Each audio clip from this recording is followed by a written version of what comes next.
มาแล้วเนาะ มาโอ้เนาะเข้าใจโดยเนาะอันนี้ก็เป็นของทางเอื้อยเพิ่นคือเก่าหั่นแหละน้องเนาะก็คือสิฮู้กันอยู่เพราะว่าเอาตั้งลงก่อนเนาะก็บ่แม่นเงินบ่เพิ่งเองดอกเนาะนี่มือแล้วเอ็ดเอาใส่น้องมักบ่ได้เอาไปโลดเนาะน้องมักบ่ได้เอาเลยบอลแคมทางนี่แหละจะได้เบิ่งทางบ่โดยมา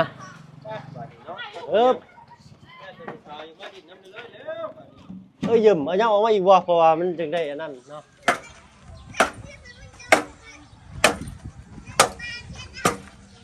โอ้เห็นยังตัวพ่อนี่ฮะผ่าเห็ดฟืนเนาะสบายดีตัวพ่อเนาะโดยอันได้มื้อนี้กินข้าวกินน้ำหรือบ่กินแล้วกินแต่ให้อ๋อกินมาแต่ให้พุ่นเนาะฮักก็มาแต่ให้บ่พ่อนี่เนาะไม่ก็คือน้อยแท้นี่ไม่ยังพ่อเพิ่นเอิ้นไม่ยังอันนี้เพราะว่าไม่ที่สร้างไม่เวียดเอิ้นว่าไม่เวียดเอิ้นตรำไม่ตรำเพิ่นเอามาเฮ็ดธูปหอมแม่นบ่อ๋อทางน้องซ้อนเพิ่นบอกอยู่เนาะแต่ว่าบ่ฮู้ชื่อไม้พี่น้อยเนาะ เอารอถ่าทางน้องซ้อนเพิ่นก่อนพี่น้อยเนาะ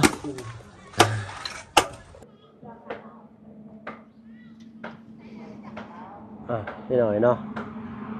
เอ้ยลายมือผู้ใดเด้สิมางามแท้นี่เนาะ เป็นลายมือทางลุงจันทร์เพิ่นพี่น้อยเนาะมื้อนี้ก็มาฮอดจอดถึงบ้านของน้องซ้อนเป็นทีเรียบร้อยแล้วพี่น้อยเนาะมาตอน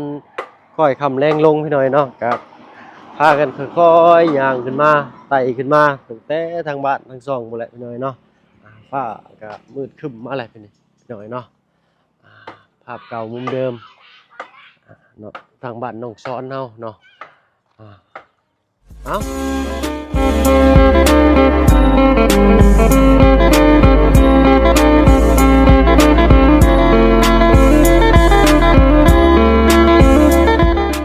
กับทักทายสบายดีผมเป็นพี่น้องหมู่เพื่อนกันเบิดสุคนเนาะบ่ว่าทั้งไทยและก็ต่างประเทศก็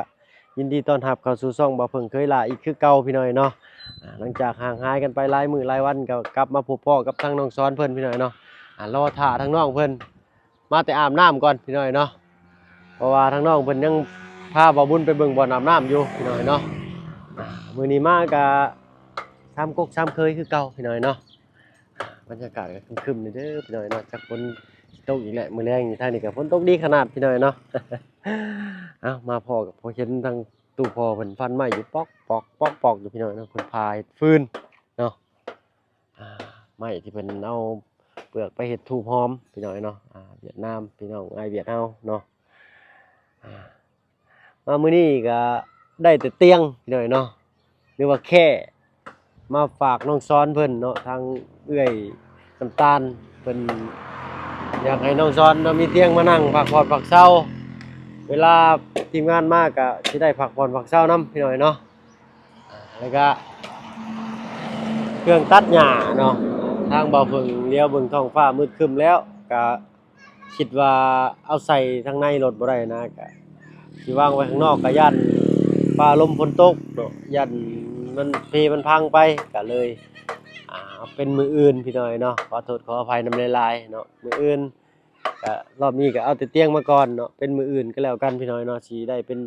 จักตัดหญ้ามาให้น้องเพิ่นพี่น้อยเนาะได้ก็พอดีแหละลองถามน้องวันนี้ว่าสิมักรุ่นใดเนาะพี่น้องก่อนอื่นก็สิได้รอท่าน้องเพิ่นก่อนพี่น้อยเนาะเพราะว่าเพิ่นยังไปอาบน้ำอยู่บนที่บ่าวเพิ่งพาไปแหละทางบ่าวบุญเพิ่นอยากเห็นก็เลยพาบ่าวบุญเพิ่นไปเนาะพอดีน้องซ้อนเพิ่นก็ไปอาบน้ำพอดีเนาะอดใจรอคอยอีกน้อยหนึ่งพี่น้อยเนาะสิเห็นพระเอกหนุ่มของเราแล้วโอ้เห็นรอบนี้น้องผลเปลี่ยนไปได้พี่น้อยเนาะเป็นจังไดนั่นถ้าติดตามรับชมกันแล้วกันพี่น้อยเนาะไปพี่น้อยมาแล้วเนาะ มาโอ้เนาะพักพี่น้อยบาทนี่เนาะ อาบน้ำอาบในเรียบร้อยทั้งน้องซ้อนเพิ่นก็ได้บนเก่าพุ่นละพี่น้อยเนาะน้องเพิ่นไปอาบน้ำก็ได้ อยู่ทางห้วยอ่าเพิ่นเอิ้นหัวหมู่บ้านเนาะต้นหมู่บ้านก็แล้วกันเนาะเออเนาะพี่น้อยเนาะเข้าไปทักไปถามน้องเพิ่นก่อนพี่น้อยเนาะพี่น้อยเนาะห้องค่อยถามน้องขอสอนอีกจักหน่อยทางตู้พ่อเพิ่นก็โดย นั่งเฝ้ากองไฟอยู่เนาะเอาทางนี้ก็ม่วงหมกมันมาแต่ต้นแต่สวนแต่ไห้แต่นามาฝากมาต้อนน้องซ้อนเพิ่นพี่น้อยเนาะรอถาน้องเพิ่นจักหน่อยพี่น้อยเนาะน้องเนาะเป็นไงน้องฮักอ๋อโตสบายดี สวัสดี อ๋อ FC ปลาลุงทั้งหลายสบายดีน้องซ้อนมาพอดมาถึงแล้วเด้อสลายว่า เนาะ สวัสดี FC ทุกคน ป้าออกมานอกพี่หน้ามันได้เฮาพี่โอ้ยเนาะรถเราก็ฮักแล้วกินนี่รูปคำอยู่ อ่ะเนาะให้ปลาลุงเห็นหน้าคักๆจังหวัดก่อนติดวางระเบิดนี่น้อง โดย ไปอึบไม่ได้อยู่บ่ได้เนาะพี่น้องเอ้าเนาะมาฮอดจอดถึงเลยเด้อโอ้เปลี่ยนไปได้นี่ ไม่เจอกันนานคิดถึงจังเลยถูกทรงผมกับเป้ยกับจักบ่าวมึงอยู่น้องอ่ะชูอัพอ๋อกินเต็มมึงยืนอยู่ซื่อๆด้วยเท่อีหลีนี่จะตัดทรงหยังนี่อ่ะสิไปตัดดำนี่ ว้าวเนาะเราเอาการเด้เนาะกินข้าวกินน้ำบ่เนาะ กินแล้ว ปลาลุง กิน กินฮอด แต่เช้า มื้อนี้กินข้าวยังมื้อนี้ จักสิกินกับหยังหมดแล้วกัน หมดแล้วเนาะมื้อนี้มาฮอดก็บ่มีหยังมาฝากมาต้อนทางมาบุญซาละวันก็ได้มะม่วง โดย มะม่วงกันมะม่วงเกษตรพี่น้อยเนาะ โดย จุกกะหวานอยู่พี่น้องเนาะไปมาพี่นะเฮาโอ้ยนั่งมันได้พี่น้องล่ะเนาะยืนผู้อยู่โอ้ยเนาะโตว่าสิมาอันชวนทางน้องไปไถนาซอย ไป ฮะ ไป ไปแท้บ่ ไปแท้ โอ้ สิไปเฮียนลองเบิ่ง สิเฮ็ดลองเบิ่งเพื่อมื้อหน้ามื้อในเฮาได้เฮ็ดเนาะ โดย เพื่อได้ลูกได้เมียทางนั้นบัดได้ไปอยู่หุ้นก็หัดเฮ็ดเอาเนาะน้องเนาะ คันจับสิได้คันบ่ได้จับสิย่าน บ่ย่านดอกเบิ่งเจ้าคือสิบ่ย่านดอกเบิ่งแขนเราก็สำคาเขาเลยพี่น้อยเนาะ ทั้งว่าเพิ่งยังเจ็บกระโตบ่เศร้าอยู่ โดย เจ็บเบิดพี่ปีกนกพี่เจ็บเบิดไหล่กล้ามเนื้อมักกระด้านคานก็ไข่ขึ้นนี่ จะไว้อยู่เพิ่นนะเมื่อนี้เจ็บหมด ไปไทยหน้ามือเดียวหนึ่งเนาะบ่ว่าเฮาบ่ได้ออกเฮ็ดงานแบบว่าจักสิมาแต่ดนหั่นนะร่างกายเฮาก็บ่ชินเนาะกล้ามเนื้อเฮามันก็เลยฉีกเนาะ โดย ก็เลยแบบเจ็บๆคัดๆเนี่ยหน่อยนึงเนาะ โดย เป็นไดคิดฮอดคิดถึงกันอยู่แต่ว่ามาฮอดบ่ถึงเลยก็ได้ ฮอดคือการคิดถึงคือการ ป้าลุงว่าโอ้คิดฮอดน้องซอนว่าเนาะ โดยคอยกินฮอดปลาลุงคือการ เนาะฝากขอมุกขอบใจ FC โดย เด้ที่อัน โดย ติดตามน้องซอนที่คิดฮอดคิดถึง โดย เนาะ ก็ยังบ่อยากคล่องแคล่วปานใดพี่น้อยเนาะค่อยเป็นค่อยไปค่อยบอกค่อยสอนน้องเพิ่นเอาก็แล้วกันพี่น้องเนาะป้าลุงก็หลายท่านอยากให้น้องสอนเมื่ออันซอยเวียกเนาะเมื่อเล่นเมื่อแอนพุ่น โดย โอ้ยเว้าบ่ได้ไดไปพุ่นว่ามีเนื้อคู่อยู่พุ่นเนาะ สิบ่อยากมาพี่แลนี่ฮะเนาะถึกใจเราเว้าเราก็ฮู้ว่าพี่น้อยเนาะ ทางนั้นเพิ่นมีงานหยังเนาะ เขาเฮ็ดฮีด เนาะเอ้า เขายาวเขายานี่ละ โดยเนาะมื้อนี้มีแนวมาให้ โดย เนาะคือสิเห็นนั่นแหละไปบ่ต้องลุ้นมันยังก็สร้างฉันไปเอาเลย โดย ปะเนาะพอได้นั่งเล่นนั่งแอนคอยสาวน้อยแคมทางทางนึงสอนก็ได้เนาะ โดย เนาะ สวัสดี โอ้หล่อขึ้นก็เก่าได้นี่เนาะ เนาะ ทรงผมยิกเมียยิกแม่ทรงยิกแม่ได้นี่เพิ่นเอิ้นนี่ แม่นเลยเนาะ สบายดีเจ้าเนาะ มาเพิ่น โดย เจ้าจะหามบ่ โดยน้อยหามก็ได้จะมาเบิ่ไปสิให้มาบ่ต้องขึ้นก็ได้น้องเบิ่งเริ่มหนีบมือเด้อเดี๋ยวเอาไว้คือเก่าก่อนเอาไว้คือเก่าก่อนอ้างอีกก่อนพี่น้อยเนาะจะมาอ่านมึงอยู่นี่อ่านให้ฟังมึงอยู่นี่ อ อ่านเป็นบ่ อ่านเป็นอยู่บ่ บ่ฮู้ บ่ฮู้ อ่านเบิ่งอยู่นี่มันยังนี่ บ่ฮู้ ให้อ้ายอ่านให้ฟังบ่ ฟั บ่ ง ได้อยากอวดจังได๋พี่น้อยอวดลายมือเพิ่นงาม โดย หนุ่มสอนราม โดย จากเบาพึ่งเคยล่ะ โดย มีลูกหัวใจอีก โดย เมื่อยเด้ข่อยเนาะเมียข่อยยังกินน้อยกินใหญ่อยู่ซับ โดยเข้าใจ โดยเนาะอ่ะอันนี้ก็เป็นของทางเอื้อยเพิ่นคือเก่าหั่นแหละน้องเนาะก็คือสิฮู้กันอยู่ เพราะว่าอึ๊บเอาตั้งลงก่อนเนาะก็บ่แม่นเงินเบาพึ่งเองดอกเนาะอ่านนี่มือแล้วเอ็ดโอ้ยใส่กัดมือบาดบ่จัก แดงซื่อ มันเป็นอะไร นี่มันถึง อ๋อมันเข้าเหลี่ยมมัน เออ โอ้มันกัดเบาพึ่งลืมหักแขวพี่น้อยเนาะ มันกัดบ่ โดย เป่าเอาเนาะเจ็บอยู่บ่น้องคือสิสุดยอดเลยเล็บครับมาเอาดีๆเด้อแข็งไม้แข็งมือกับบ่ได้นักดอกพี่น้อยเนาะอึ๊บไปโอ้เราหามมือเดียวเลยพี่น้อยเนาะบ่พึ่งเราหามสองมือ อึ๊บของเจ้าแล้วพี่น้อยเนาะมื้อนี้ก็ได้อ่ะฮึบเอาไซส์น้องมักบ่ได้เอาไปโลดเนาะน้องมักบ่ได้เอาเลย บอลแคมทางนี่แหละจะได้เบิ่ง แคมทาง วิช บ่ โดย โดยน้องเบิ้งทางอันไอ้เจียวนี่ออกก่อนมา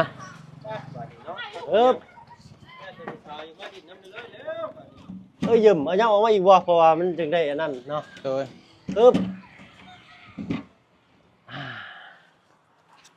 เป็นไดลอกน้ำมึงอยู่ฮะทางนี้แหละตำม่อมอยู่บัดเนาะนี่น้องนี่ฟังนี่ได้นี่ได้นี่โอ้ขึ้นเงินเพิ่นหมดเปลี่ยนกันไปได้พี่น้อยเนาะเล็กๆน้อยๆก็ระวังเอาอะไรเนาะโอ้ได้เลยน้องมานั่งมึงอยู่ฮะเนาะเอาก้นทูเสียดมันออกคักๆยังลื่น โอ้เฮ็ดอะไรเวลาพิงเบิ่งเช้า เบิ่งแบบนี้ เบิ่งแบบนี้บ่ โดย เนาะ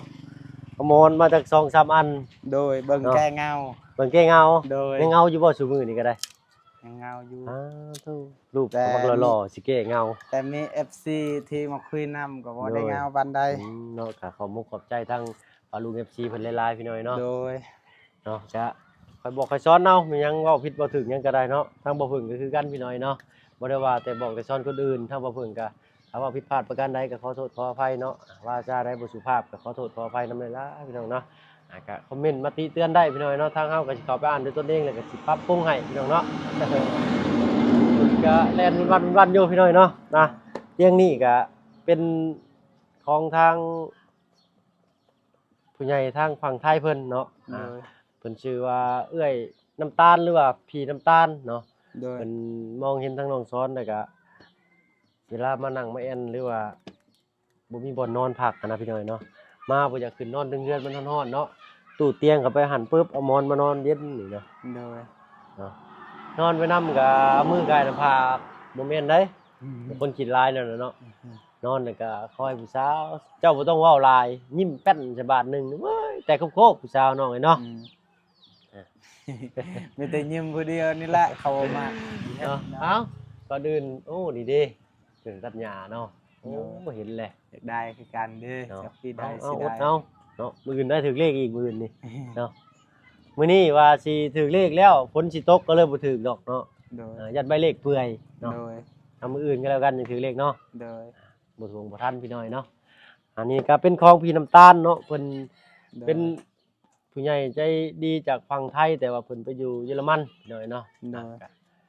ฝากลุงจันทร์เพิ่นซื้อมาให้แต่สวรรค์บ่ได้พี่น้อยเนาะไกลกว่าจากบ้านเฮาอีกประมาณ30ใส่200ปลายโอ้205เดินทางมาไกลเด้อเตียงอันนี้เนาะ โดย ก็ขอบใจเนาะ โดย ว่าพนมมือขึ้นน้องเนาะขอบขอบใจทางอันพี่น้ำตาลเนาะที่บิแบ่งมาให้ทั้งน้องซ้อน โดย ให้เป็นเตียงพี่น้องเนาะ โดย แล้วก็ยังมีถึงเลขอีกมื้ออื่นพี่น้องเนาะ โดย เนาะมีเซอร์ไพรส์ก็ว่าได้พี่น้องเนาะ ก็ขอขอบคุณขอบใจทั้งเฮาก็บ่มีหยังสิตอบแทนมีแต่จะว่าจ้าอะไรก็คำอวยพรด้วยไสให้เอื้อยเนาะให้อยู่ดีมีแฮงอยู่เย็นเป็นสุขเนาะความเจ็บบ่ให้ได้ความไข้บ่ให้มีเนาะให้บ่ให้พลาดม่านบ่ให้เบียดเนาะเดินทางไปไสมาไสก็ให้ตลอดปลอดภัยเนาะสุขกายสุขใจเด้อเด้อเนาะสาธุเนาะเจ้าเบิ่งอยู่บัดนี้จำได้บ่อ้ายเว้ากินนี่ค่อยๆเว้าก็ได้ขอบคุณขอบใจ ขอบใจเด้อ พี่น้ำตาล ทีน้ำตาลแม่ใจดี โดย อยู่พังไทยขอบใจหลายๆเด้อขอให้อยู่ดีมีแห้ง ความเจ็บบ่ให้ได้ ความเจ็บอย่าให้ได้ ความไข้อย่าให้มี โดย ขอให้อยู่ดีมีแห้งขอให้คิดสิ่งใดขอให้ได้สิ่งนั้นขอบใจหลายๆเด้อ โดยสาธุเนาะน้องเพิ่นเว้าเป็นเบิดแหละพี่น้องแต่ว่าเพิ่นสื่อสารออกมาเป็นคำลาวเฮายังบ่คล่องปานใดเนาะก็ค่อยๆเป็นค่อยไปพี่น้องเนาะเพิ่นนี่เราสิไปพรด้วยไสนี่เก่งกว่าฮอดเบาพึ่งผู้ใดนี่เนาะเบาพึ่งก็สิเก็บจากพี่ๆรุ่นพี่เพิ่นเนาะที่เฮาไปเห็นเพิ่นเว้าเพิ่นจ้าเฮาก็อันใดมันม่วนมันคล่องมันแคล่วเฮาก็จับต้นชนปลายมารวมกันมาเว้าพี่น้อยเนาะเนาะก็สิได้บ่อนนั่งบ่อนเช้าแล้วเฮามากะสิมุ่นเนาะมากะเอ้ากินข้าวกินน้ำโอ้ยน้องสอนโอ้ถ้วยเนาะ โดย มาเอานั่งปั๊บแต่จังซี่กินแตะมาดเนาะพี่น้อยเนาะนั่งพับเพียบบ่ได้กางเกงสิแตกเนาะมากะพอดีแหละนั่ง1 2 3 4 5คนหรือว่ายืนใส่จังซี่เลิศเนาะ โดย โอ้กินข้าวพอดีเลยเนาะ โดย คักบ่มากบ่ คักมากละ เนาะ สบายสินอนเมื่อแต่เฮ็ดเวียกเมื่ และ อย ยังข้าวกลางคืนยังบ่อยากขึ้นนอนเทิงเฮือนก็เพราะว่าไฟฟื้นไฟฟ้าก็ยังบ่ทันมี โดย พัดลมใช้ก็บ่ได้คันมีก็เนาะ โดย ก็มีแต่มานอนเย็นก่อนประมาณจัก3-4 ทุ่มหรือว่า10 โมงกลางคืนก็สิหลับคักแลรีบขึ้นไปนอนอยู่เทิงเฮือนเนาะน้องเนาะ โดย ฮ้อนอยู่บ่กลางคืนนี่ก็ได้ ฮอดและ11 โมง บ่ว่า 10 โมง ฮ้อนอากาศฮ้อนบ่ยามกลางคืนก็ได้ ฮอนและ เนาะก่อนฝนสิตกนี่ก็เอ้าเด้อพี่น้อยเนาะ โดย เป็นได้ไปอาบน้ำเมื่อกี้นี่น้ำลายอยู่บ่ หน่อยเดียวพออาบได้ ยังจำเก่า โดย ไอเดียวคิดว่าฝนตกแล้วมันสิไหลมาเพิ่มบ่เนาะ บ่ อืมเนาะใหญ่น้องเพิ่นพานยางเลาะเบิ่งก่อนเนาะซั่นนะก็ได้ขอบคุณขอบใจทางลุงจันทร์เพิ่นหลายๆพี่น้อยเนาะคอยรถย่านอันหมดแดงดินกัดคาเราอยู่นี่ เห็นแล้วกัด เนาะ ปั๊บอยู่พี่น้อง ไปซั่นน้องละพาย่างเลาะเบิ่งอยู่มีหยังเปลี่ยนแปลงแน่เนาะ โดย ตัวมื้ออื่นนี่สิมีการเปลี่ยนแปลงครั้งใหญ่ได้นี่ โดย เนาะ โดย นี่แหละมื้ออื่นได้แต่เคลียร์พื้นที่เนาะ โดย เนาะมารอบนั้นก็แจ้งเลยแหละน้องๆเนาะ ครับ ข่าวดีข่าวยังก็ได้ทั้งน้องเพิ่นได้ก็รับข่าวดีเนาะงบ 30,000 บาทเนาะถ้าว่าอยากมีการต่อเติมยังขึ้นอีกก็งบเหลือก็สิต่อเติมให้พี่น้อยเนาะแต่ตอนนี้งบพอแล้วเนาะ 30,000 บาทเนาะจักสิพอหรือสิยังก็ เบิ่งกันไปอีกพี่น้อยเนาะแต่ว่าพอก็ยังบ่ได้เพราะว่าสร้างก็ยังบ่ได้คุยกับสร้างเนาะเสาก็จักต้น3 ต้นเนาะต่อออกมาจากเขื่อนใหญ่หรือว่า6ผมจัก3เนาะเทพื้นอีกเนาะก่อขึ้นมาก็บล็อก4 ก้อนแล้วก็ติดไม้เชื้อราขึ้นไปอีกประมาณ4 ก้อนเม็ดปลายโอ้หลายอยู่เลยพี่น้องบางคนคำนวณบ่ถึงมองภาพออกอยู่แต่ว่าคำนวณให้บ่ถึงเนาะมูลค่าออกมาน้องว่าอยากให้มันเป็นแนวใดก็ แบบนี้ อยากได้ใหญ่บ่ อืม เพื่อผู้สาวบ่ วันนี้แหละ อยากได้แบบใหญ่เลยเพื่อผู้สาวบ่หรืออะไร ฮะ อยากได้เพื่อผู้สาวนอนบ่ โดย จักไผสินอนจักไผ ก็ สิ มีแต่เพิ่นว่ารอบหน้าว่าเพื่อผู้อ้ายอยากมาพักมาเช้าพี่น้อยเนาะซึ่งใจหลายคำนี้ออกมาเนาะนับถือน้ำใจน้องเพิ่นกล้วยเจ้านั่นแซ่บหลายน้องหลายเนาะโอ้เอาเมื่อบ้านนั่นเจ้าย่องแซว อืม ๆว่ากล้วยยังคือลูกใหญ่แท้เพิ่นว่ามากใหญ่แท้ๆเพิ่นว่าเนาะ นี่แหละ เบิ่งแต่คนนึงก็เนาะผู้กล้ามบึกโอ้ยเพิ่นว่าคนมือเย็นพี่น้อยเนาะ โดย เบิ่งอยู่มือนะคนมือเย็นผู้มือเราก็บ่ได้ มีเย็น หยาบแล้วพี่น้อยเนาะแบบว่ามันก็แข็งแต่บ่เฮ็ดเวียกมือบ่เพิ่งยังแข็งกว่าอีกเนาะ โดย มาฮอดจอดถึงก็ดีอกดีใจแล้วพี่น้อยเนาะข้าวน้ำซ้ำปลาก็ยังมีกินอยู่แต่ว่าน้องๆเนาะ โดย เนาะเป็นมื้ออื่นเนาะอ้ายสิเอาของเข้ามาให้อีกเด้อน้องเด้อ โดย เนาะมื้อนี้อ้ายยันฝนตกห่ โดย ป้าไว้ท้ายรถเดี๋ยวอย่ามันเพมันพังเนาะ โดย อดใจเอาเป็นมื้ออื่นก็แล้วกันเนาะ โดย มื้ออื่นนี่ไปไสอยู่บ่ ไปปลูกมันแต่เช้าแล้ว อ๋อ ปลูกมันประมาณ2 โมงแล้วเสียหญ้าอีก เชียร์หญ้าอยู่ไส เสียหญ้ามันอยู่แคมป์ทางครับ อ๋อ2 โมงเชียร์หญ้ามัน โดยมันแดดแห้งเห็น อ๋อโดยเนาะเอาผู้ใดอ้ายก็สิไปพบไปพ้อน้องอยู่สวนมันกันแล้วกันเนาะ โดย เผื่อมีอันอ้ายว่าได้แมคโครมาขุดหญ้าให้เจ้าได้ซะเนาะถากออก เนาะพี่น้องเอ้ย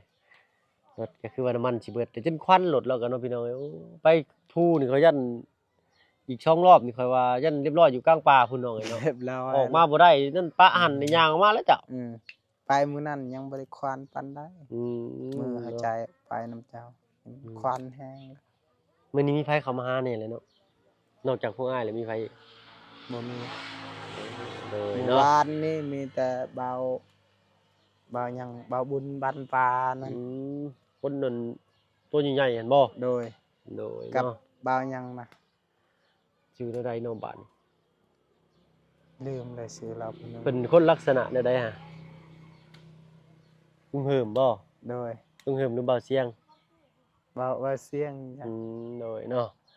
อ้าวอย่างไรเนาะเอ้าเว้ากันพอหอมปากหอมคอกันแล้วกันเนาะหาบ่อนผักบ่อนเช้าก่อนเด้อน้องเด้อเนาะ โดย ผู้คนสิตกช่ำมื้อแรกนี่ก็ได้เอ้าซั่นไรคลิปนี้ก็ โดย ลาพี่ลาน้องเนาะ สวัสดี ฝากปลุง FC แน่ โดยสวัสดีปาลุงสวัสดี FC โดย ขอ เนาะ บใจหลายๆเด้อที่คอมเมนต์กดใจกด โดย Subscribe ให้ โดย ใจ เนาะ หลายๆเด้อ โอ้สบายดีเนาะ สวัสดี เนาะเอ้าขอมักระเบิดเนาะเนาะ เว้ามักระเบิดแล้วก็บ่จับเลยเด้อพี่น้องไม้นี่ก็ได้เนาะ ผู้มือว่าเพิ่งตอกเมื่อวานนี่ นี่ เป็นเขียว ยังถือกันนี่ก็ได้ นั่น เนาะมื้อนั้นคือว่าเห็นขึ้นรถกล้วยคันปักยาวๆนะ เป็นกล้วย ได้จักแสนมื้อน่ะ ได้80ได้80นึงรถคันปักยาวหาได้ โดย เนาะเอ้าสู้ทนเนาะน้องๆเนาะ โดย จะได้แหละคนเฮาก็ได้ไปทางอ้ายก็สิขอตัวล่ำลาก่อนเนาะสำหรับคลิปนี้พี่น้องเนาะเว้ากันกับน้องสอนเพิ่นพอหอมปากหอมคอเนาะเฮาก็ได้เตียงน้อยคอยทาง